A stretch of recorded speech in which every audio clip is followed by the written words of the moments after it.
You probably won't believe me at first, but I'm about to convince you of something extraordinary that happened a long time ago in the ancient world. I'm talking about the invention of the very first high-tech portable media device. People could wear it, communicate with it, play games with it, use it to pay for stuff, get news from it, and store images on it 2,500 years ago. It's a technology we still use today. In fact, it might be the only technology in our modern world that a time-traveling ancient Greek would instantly recognize and be able to use. What is it? Let's find out in this short video.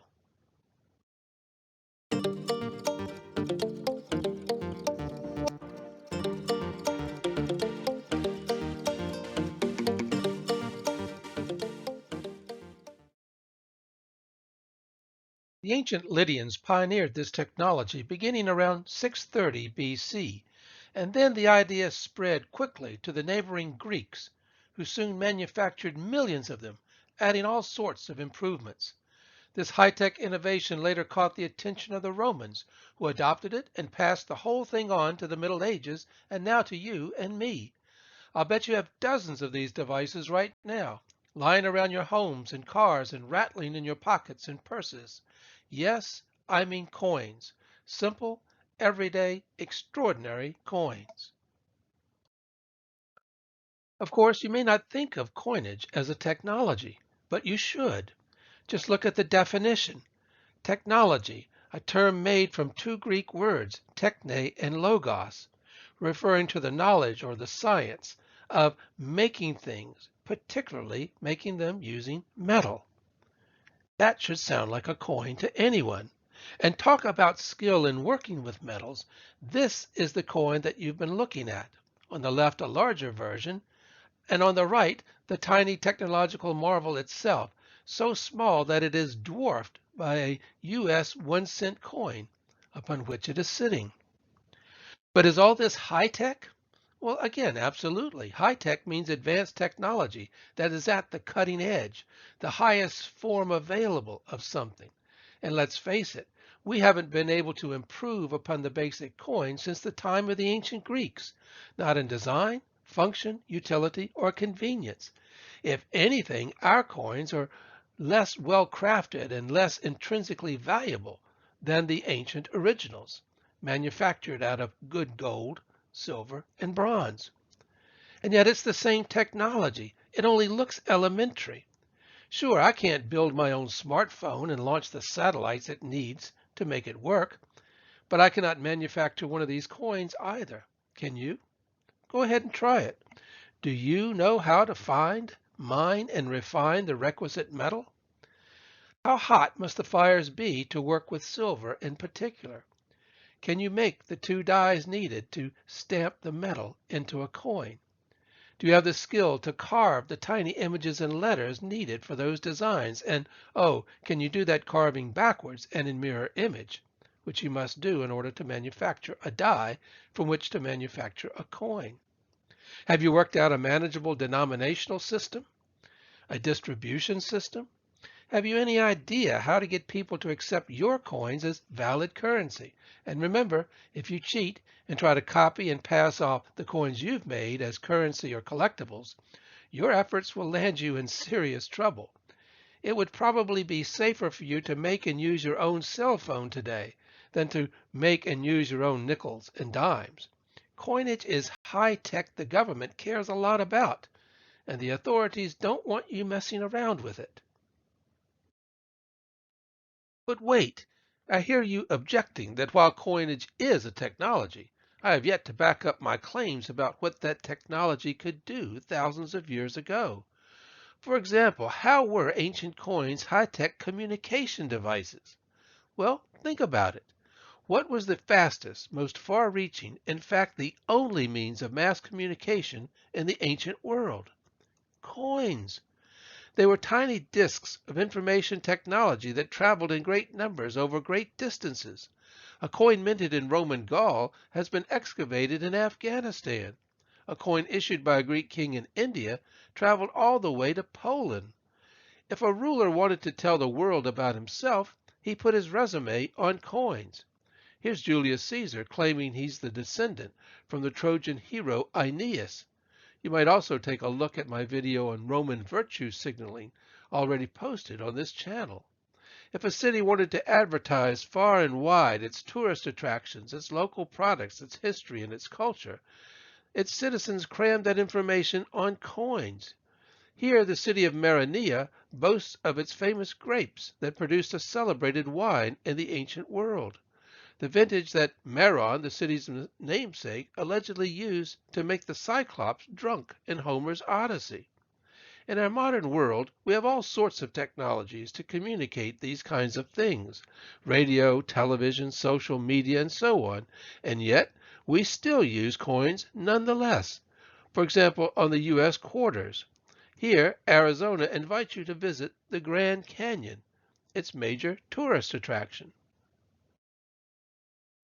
As media-intensive disks of information technology, each coin was carefully formatted to convey as much data as possible. When first invented, however, coins carried information on only one side, like our early floppy disks. How many of you remember those? With low density capacity, the earliest coins usually encoded just an image with little or no text, like this Lydian example in the upper left. But just as we developed two-sided floppies to double their capacity, the ancients also improved their technology by eventually stamping both sides of a coin. Over time, more elaborate images and considerably more text was sent forth on each device, including some disks like this one with different languages on each side. This technology allowed the Greeks to talk to each other and to other cultures through time and through distance, and we are still receiving those messages today. In this case, a man named Menander, living in ancient India, wants you to know that he is a king, denoted by the royal ribbon round his head and the title written there in Greek. He also calls himself the Savior. He advertises his aggressive military nature by hurling a spear at his unseen enemies.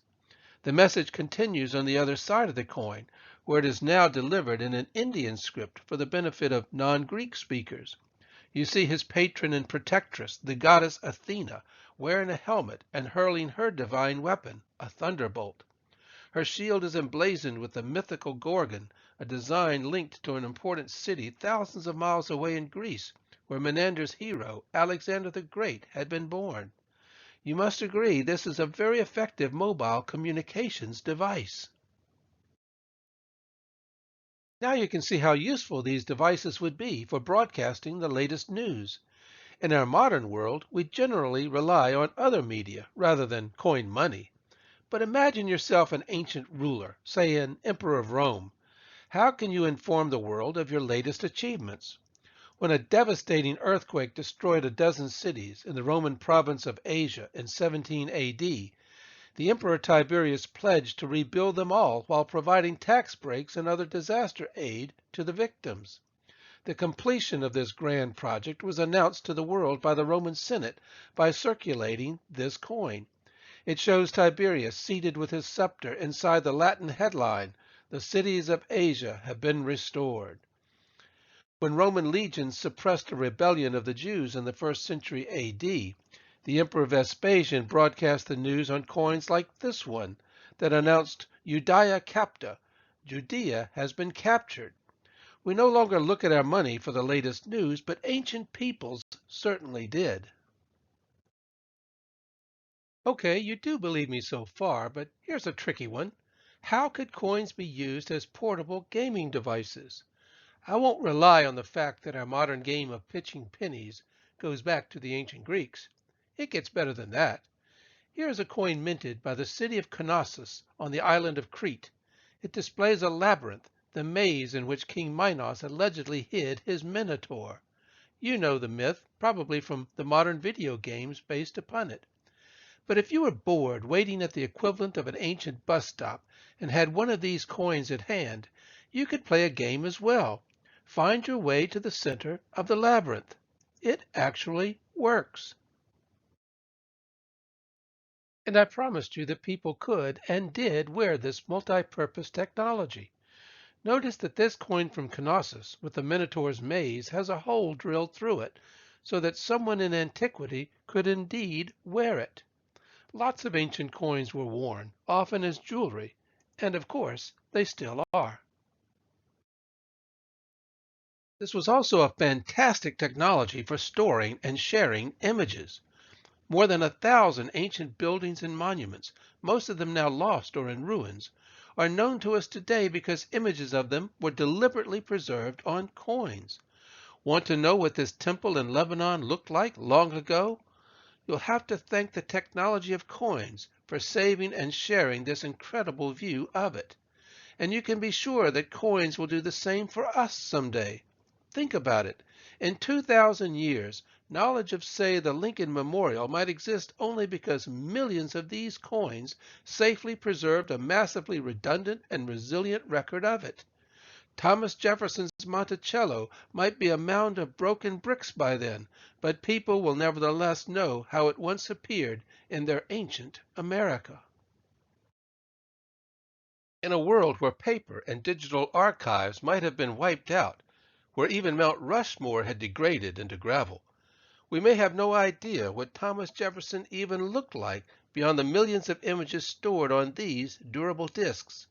Time has already wiped away the traces of many important people from antiquity, but for the sole evidence of them preserved on coined money. Here are just a few of them. They are known from no statues, no historical accounts, no inscriptions, no monuments, no mosaics, just from these coins, the technology that really works. Want to watch an ancient ruler grow older and older right before your very eyes? We have no photo albums, of course, but take a look at this. Here is a king named Euthydemus, about whom we know very little. Yet coins show just how long he reigned, from a young man to an old codger with saggy jowls and thinning hair. So far, we have discovered that coins offered ancient peoples a technology they could wear, communicate with, play games with, get their news from, and store images on to share down through the ages. The last thing I promised you was that people could use that same technology to buy things. Now that one is a real no-brainer. It is money, after all. The great thing about using a smartphone today to make our purchases is the speed and convenience it provides. A similar technological revolution took place in the 7th century BC when coins were first invented. Before that, people paid for stuff by weighing out random bits of precious metal in a laborious, time-consuming process for every transaction. Coins brought cutting-edge convenience to ancient markets because they represented units of pre-weighed metal bearing a stamp to guarantee their weight and quality. Buyers and sellers could leave the cumbersome scales behind and just count out a few coins.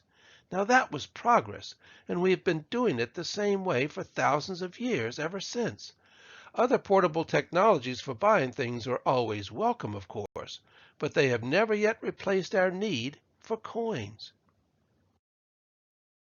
And that brings us to a question you have been dying to ask. What about cryptocurrencies, such as Bitcoin?